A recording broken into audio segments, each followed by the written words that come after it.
for coming, and it's great to see so many people here. Just excuse me a minute. Oh, it's my wife. She's saying, "Where the hell are you? It's our wedding anniversary. We should be going out for a meal." Well, I've said, it's all right, I'm speaking to the Essex UFO and Paranormal Group, and I think that's more important. Not really, but seriously, these things, these phones, mobile phones, they are one thing that shows us what we are in the early 21st century, if you like. They're everywhere, and if a being from another planet came down to Earth and saw us, that's probably the first thing they'd see. And this is what the book Human Being is all about. It's the idea behind it is a being, a highly evolved being. I haven't called it alien for obvious reasons, but highly evolved being comes to Earth, travels around unseen, makes a report of what humans are like, how they behave, how they get on, and it is all that's in the book.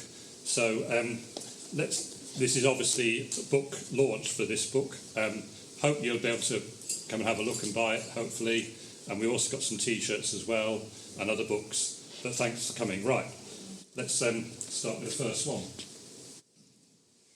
There we go. Everywhere you go, there's mobile phones. There's actually, they reckon, 8 billion mobile phones in the world, which is roughly one for every person in the world. And it perhaps sums up our lives today. From time to time, I'm going to say one or two theories that I have, also one or two ideas and so on. And one theory I've got is how we spend our time. Obviously, we go to work, have leisure time, we eat, we sleep.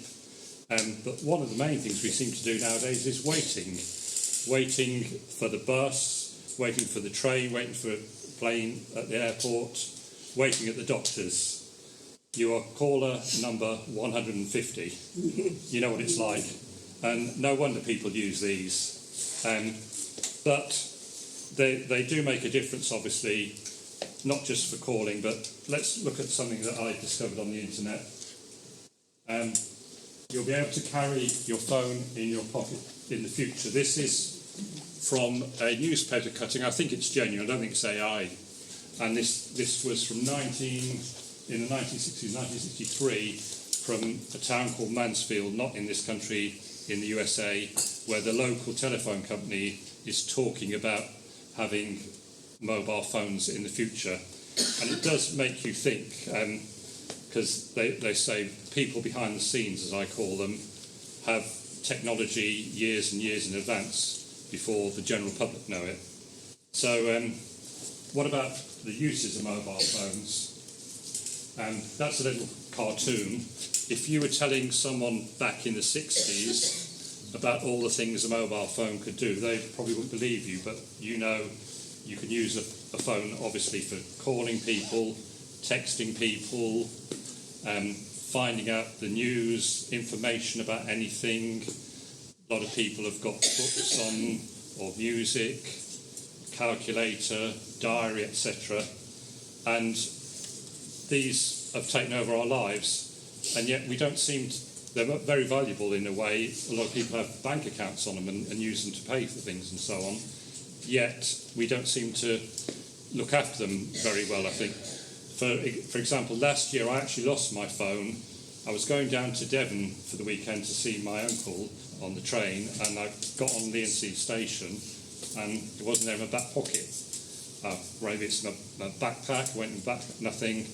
Panic starts setting in, and I rushed upstairs to the ticket office. Has one been handed in? No. And I looked out for the taxi long gone. So I was stuck, and it did me it did me good actually, because I couldn't do anything. So as soon as I got to Fenchurch Street, I went round the street and I eventually found a telephone box, which for anyone under 30, these are these red things that we used to have, or still do, and luckily it worked, hadn't been vandalised, I had some money. I didn't know my wife's mobile number, I still don't, but luckily we got a landline, and She, to cut a long story short, rang the taxi firm, they had it, they took it back, but I had a whole weekend without a phone. It did me good. I mean, sometimes a lot of young people get addicted to them. They're on them all the time, especially with social media.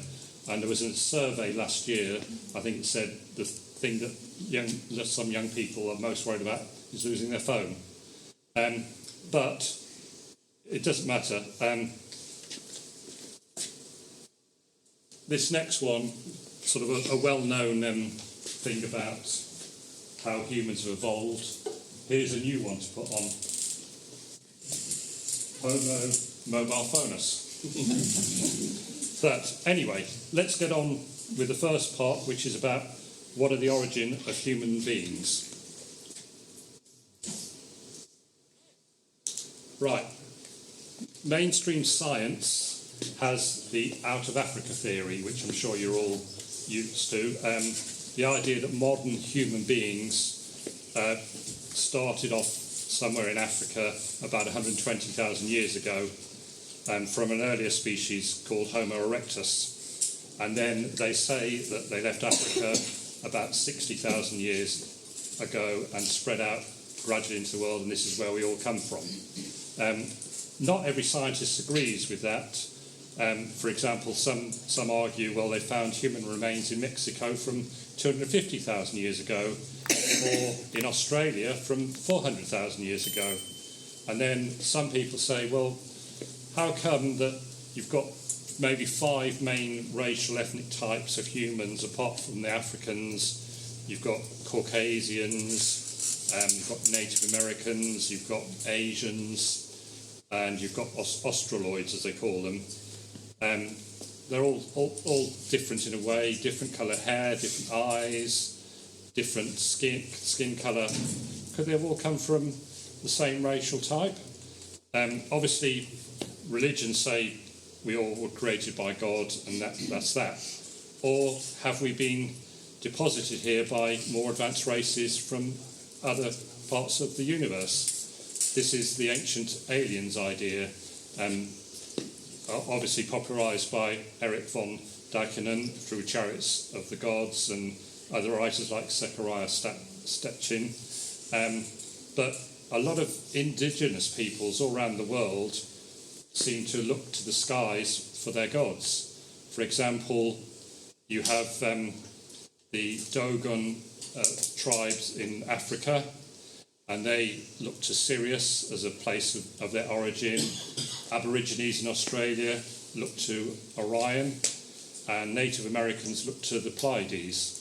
And they've all said they've been visited in history by extraterrestrial beings.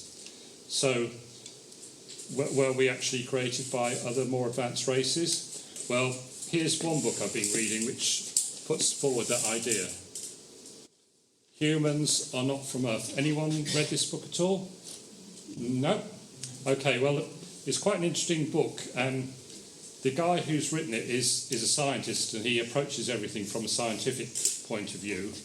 And his idea is that humans were deposited many thousands of years ago, not just in one big batch, but over a period of time in different batches.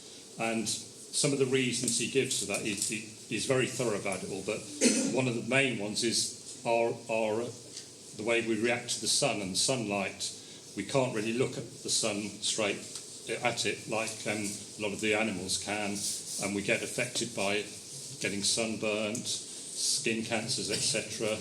And then we have back problems due to the gravity, because the gravity, he reckons, on the original planet was much different, and so we've bent over a bit. We all seem to suffer from poor health sometime in our lives. We're never particularly healthy, although obviously you do get some very healthy people, but eventually everyone succumbs to health problems in some way, and we don't like the natural food. For example, if you had the choice between a piece of lettuce or a piece of chocolate cake, I suppose most people would choose the chocolate cake. He's very thorough. He answers all the objections for what he puts forward, but he states things that he doesn't agree with this out of the Africa theory, and he states a book called Forbidden Archaeology, which looks at the way that different objects have been found in land that's thousands and thousands of years older than that. And he reckons that humans were actually on the Earth for at least 2 million years, which is quite a difference. He also says that our DNA has been interfered with somehow, and that's why we've been deposited here. He mentions the fact that there's been a couple of nuclear explosions in the distant past. People probably know about the one in India, in Rajasthan, which that is talked about in the Vedic scriptures of war in the heavens and so on. And he reckons that the nuclear readouts are still much higher than the ones that happened in Japan in 1945. He also says there's evidence for a nuclear explosion in the Sahara Desert in the area of Libya, and he backs all these up with other links to other people who say this. He mentions the fact that we may have been given alien technology, for example, GPS tracking systems, holograms, scanners you get in hospital, etc. But he also reckons that a lot of alien technology has been suppressed from the ordinary people. The idea of cure for different cancers, free energy, space travel, etc. And he gives a list of all the known aliens. He reckons there are at least 250. I mean, it reads a little bit like something out of Star Trek, but I would say it's possibly one of the best overall books on the idea of UFO, ET contact over history, and it is very thorough. It's over 650 pages long, but it's well worth looking at if you get a chance. And then let's look on to these other alternative theories. Is Earth a prison planet, which fits in with what he's saying, that humans were brought here as a punishment, if you like. We were too boisterous, too warlike, too violent, and we're put here on Earth so that we can just be tamed and kept away from the rest of the universe. Another one is it's an experiment. We're all part of a big experiment, and we're being watched by more advanced races, and they're just seeing how we get on and doing little bits of tweaks and things to see what happens. Closely connected with that is the idea of the human zoo. We're all part of a collection, along with all the animals, for some big advanced being who just likes watching animals, etc., and how they behave. Another idea is that we're part of a holographic simulation, a bit like the Matrix, obviously. My friend Terry Edwards over there, who came to speak the other month, he's written a book on it, and he explains it much better than I can. Consciousness in a virtual reality holographic universe. And then finally, some people were on Earth as it's a learning school. We're here to experience different things, and the experiences we have, either positive or negative, help us to grow spiritually. And this is popularised by people like Diana Cooper and Dolores Cannon. And of course, obviously, religions say we're made in God's image and we have to worship him, etc. And that's why we're here. Or perhaps, as the scientists say, everything's just random and we've just evolved over time, and this is where we're at now. There's another book I'd like to mention by a guy called Paul Wallace. This is his first book, called Escaping from Eden, and what's different or unusual about this book is that he is or was a Church of England vicar, and part of his job was teaching theological students, because he has a degree in linguistics, and he did this for many years, and then one day he had an accident and he was laid up for several weeks, so he decided to go back to the original text because he wanted to see what they said. And obviously in Genesis there's quite a lot of ideas, and basically a lot of scholars say that Genesis is two bits put together by an editor, and so on one side you have Yahweh, the God of the Hebrews, and then on the other side is the Elohim, although it's been translated in parts as God or the Lord. But he said the actual literal meaning of it is powerful ones, and that was like a light bulb moment for him going off. And he said there's lots of evidence of ET contact in the Bible. For example, in Genesis you've got the destruction of Sodom. Was that some sort of bomb going off? And Moses leading the Israelites out of Egypt, and they were protected by a pillar of fire. Was that something coming out of a spacecraft or something? And then there's other books like Ezekiel. Again, there's evidence for alien craft.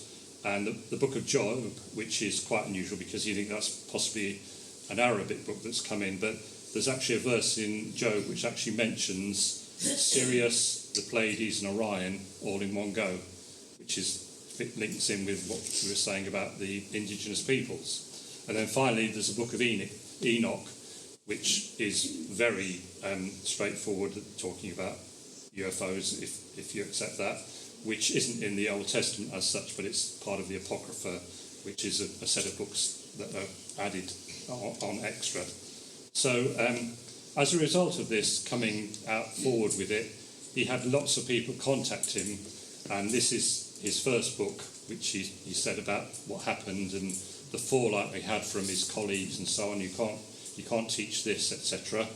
And not only did he get people from different indigenous cultures telling him about all these possible contact with ETs, but he also got people contact him with modern day contact with ETs. And he cites Dr. John Mack, which I'm sure a lot of people will have heard of, who was a Harvard psychiatrist, and the American military contacted him because they kept getting all these pilots and personnel having these close encounters, and they wanted him to check on them that they were of sound mind and were telling the truth. And his conclusion was, yes, they are telling the truth, but they didn't like that answer, and he nearly lost his job. There was a lot of opposition and saying you can't do that, you're a scientist, etc.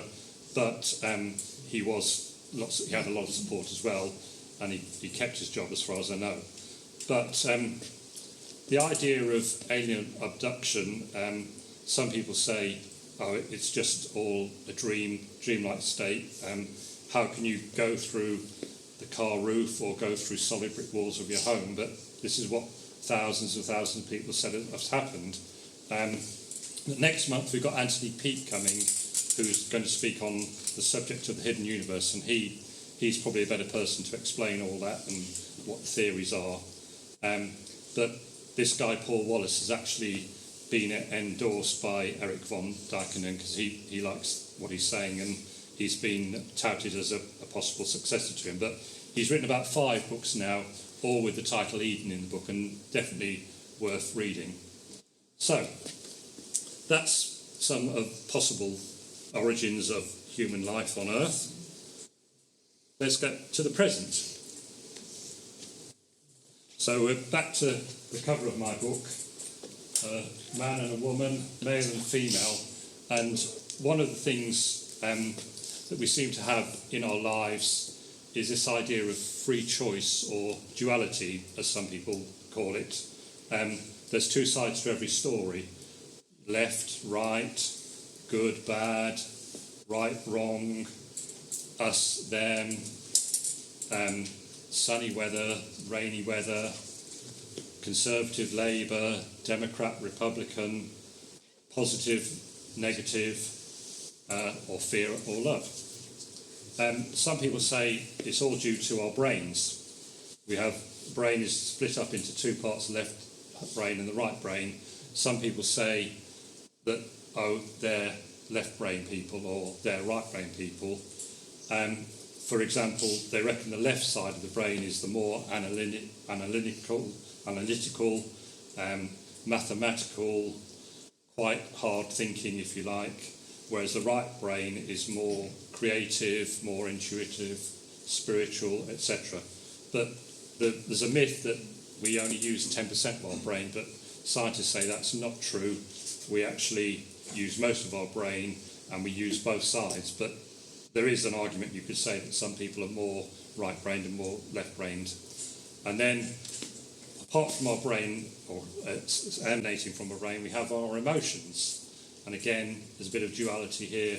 On the negative side, we could be jealous, or we could be greedy, or lustful, or hateful. We want revenge if someone wrongs us. And on the other side, we can be kind, we can show empathy, we can love. So all this is going on with us as in our bodies, and we also have ideas. All of us have ideas, thoughts, what we'd like to do. We react to people, in other words, and some people have ideas that are so important that other people follow them, and this is where you get religions or political parties, etc. But we're all creators, or co-creators, as some people say. That's on one side, but we could also be destructive and destroyers as well. So lots of things we can do, but one of the other things we all do is we get tired and we go to sleep and we have dreams. Scientists say we all dream, whether it's for a short time, even if we don't remember it. I know that a lot of our dreams are things that have happened to us in the previous day or days, or something that's on our mind. But some people say that we actually leave our bodies, our spirits or our souls go off to other places, and we're connected to our bodies by a cord, and when we wake up suddenly with a jerk, that's us being pulled back into the body, if you want to believe that. And then another theory I've got is this idea, which I call one-man theory. I mean, in this day and age where we've got sexual equality, it'd be nice to say one-woman theory, but if you take the world as a whole, most decisions, most institutions are run by men, and in the end, it's down to one man making a decision which affects lots of other people. We seem to have this idea of hierarchies. For example, in the armed forces, you might have the general or the admiral in charge, and they go down through the officers with an order, and then the privates, the ordinary soldiers or sailors or whatever, have to obey. So it's almost like a pyramid. You know, that's an interesting thing. But this is behind my next slide, which also we're subject to,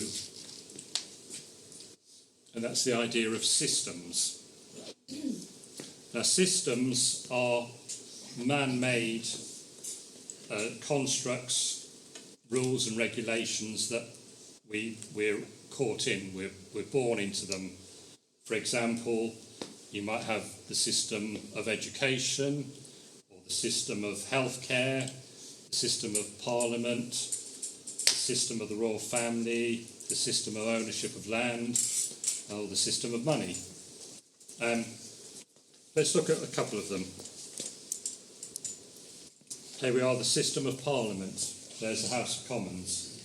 Not many people there, but in the book, our highly evolved being comes down and looks at a parliament. There's a debate going on, and there's an MP standing up making a speech.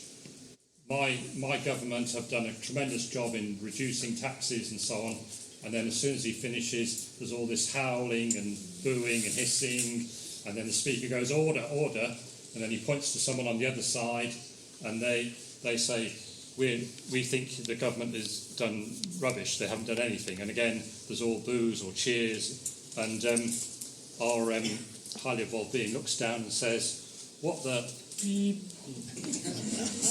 So I do feel that perhaps we need to have a debate somehow about the way we're governed. Some people say, well, it's traditional, it's worked and so on, but people say if you go back in time to when it started, it was fit for purpose then, possibly not fit for purpose now. I don't know what people feel, but here's a little thing I found. It's not meant at the MPs themselves, just the system. Don't know if you can see that. It was done just before bonfire night. Gunpowder deliveries first right. I thought you might like that. So that, obviously we have the House of Lords, which are completely unelected people who make decisions on our behalf. People with privilege, they're there. People who've been good with their political party and they get a peerage, or the bishops from the religious side of things. They're there in all their robes and they're making decisions on our behalf. So some people say maybe there's a better way of doing it. But who knows? And then next one, it's obviously a crown, but it's the idea of families or royal. Obviously, you've got royal families. You have them in this country. You have them in other countries like Sweden, Thailand, Morocco. But the idea is it's not just royal families. There's families from dictators of other countries. They seem to stay in power, and then they pass on the power they've got to their sons and so on. Or you get crime lords, and they're another type of family. They seem to be rich. They have all these palaces. They have all the money, and they own a lot of the land. Just bear with me. Now, another book I've been reading, which is called Who Owns England, by a guy. He's actually called Guy Shrubsole. And he spent a lot of time researching who owns the land in England. You might think the royal family own a lot of it, but they actually don't. They only own 1.5%. The plebs, if you like, we own 5%, but the people with the greatest amount of land, at least 30%, are the landed gentry.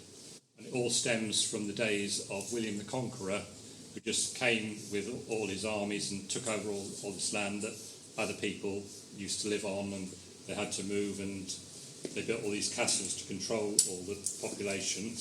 And back in the Middle Ages, they had common land, which you've all heard of, that people were allowed to live on, graze their sheep, etc. That is now down to just 3%.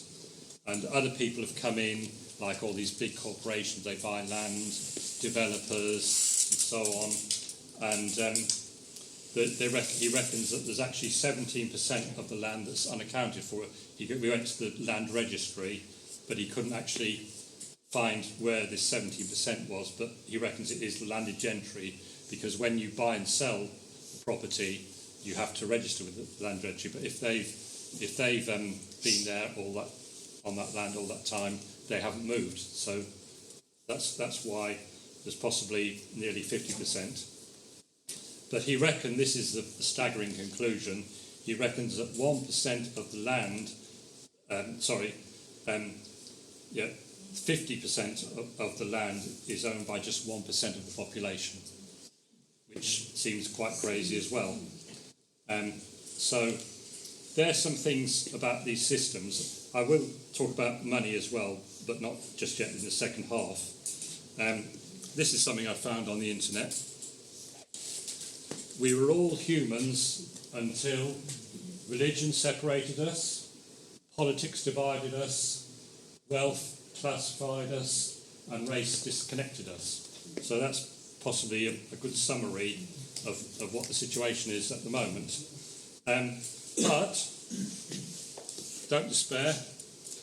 We're all humans. We've got potential. We can change things. We can make a difference.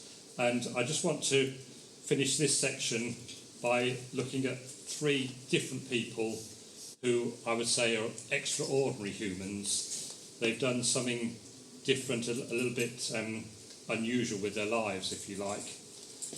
The first person is this guy he's called Michael Werner. I read his book as well. It's called Living by Light, and his again, a scientist, but he reckons he lives without eating, and he's done so for many years, and he might have the occasional drink, but it wasn't like some people do it, like, say, some of the Indian gurus or the Tibetan monks or so on. He just did it as he wanted to see if it worked, and the way he did it, he had to stop eating for 10, 20 days or whatever, and he said, by all rights, I should be dead, but he survived. I mean, it's something I would say, don't try this at home, obviously. Some people do it and say it works, but the idea is you get the energy from all around you. Prana is what it is. And this picture is taken from a video on YouTube where he actually underwent scientific tests for several days, where they could see that he wasn't eating or anything, he wasn't smuggling the food in, and it sort of showed that he was telling the truth, and he was quite healthy, obviously. So that's one person. Next person, some of you might recognise, a lady called Lorna Byrne. Anyone come across her? Yeah, one or two, yeah. She is an Irish mystic, if you like, and her claim to fame is that she sees angels just like we see other humans all around us. And she says she's had this ability ever since she was a child, and when she was a child, people thought she was a bit strange because she seemed a bit out of it, sort of staring up all around, and they said she was retarded, and they just sort of put her to one side. But as she grew up, she sort of continued with this idea, and she eventually came out and said, this is what happens. And I've actually interviewed her a few times, and the impression I got was she was quite serene, honest, not sort of pushy or boastful or anything. And whether you believe in angels or not, it's quite a fascinating story. She brought a book out about her life called Angels in My Hair, and it became a bestseller, and she's now got lots of followers all around the world. And she also says she has visions, she's had a few near-death experiences, etc. And she will come back to her in the second half with some of the things that she said. Finally,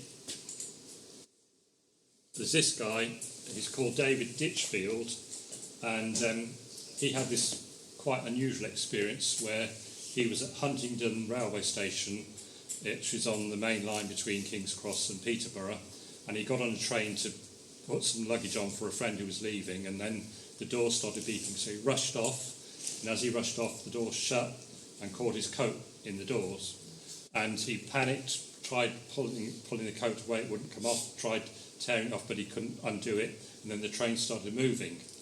So he had to go with the train, and it got faster and faster, and the inevitable happened, he got pulled under the train. He survived.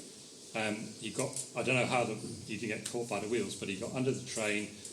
The coat eventually came free, and he was left on the track for dead. The train eventually stopped further on when someone finally pulled the communication cord. But he was lying there, and he said at first everything seemed really peaceful, and then it suddenly hit him that he was in agony, and he got taken by ambulance to Addenbrooke's Hospital at Cambridge, and they said, we've got to operate because you could lose your arm and your hand, etc.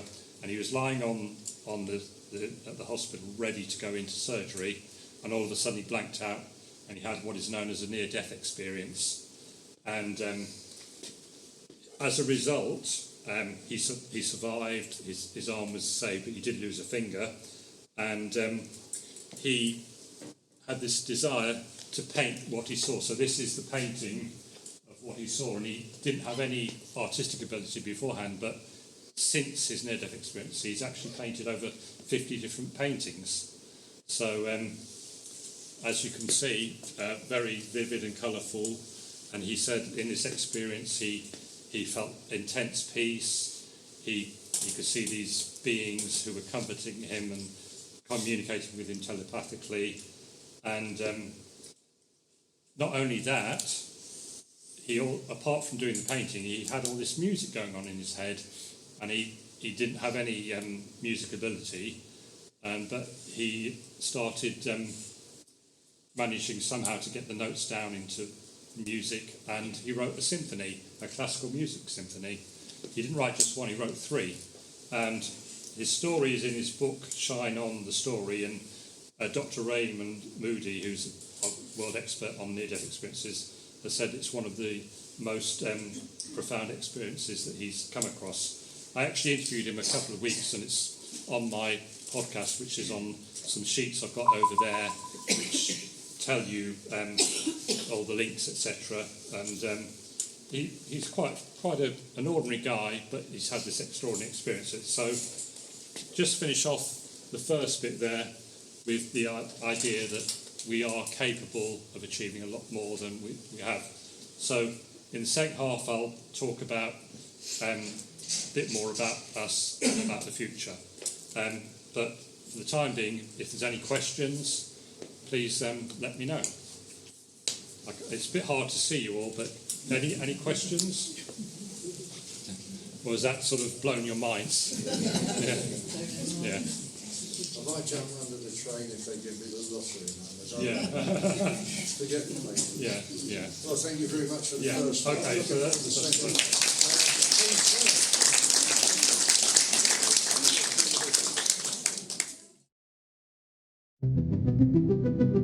one.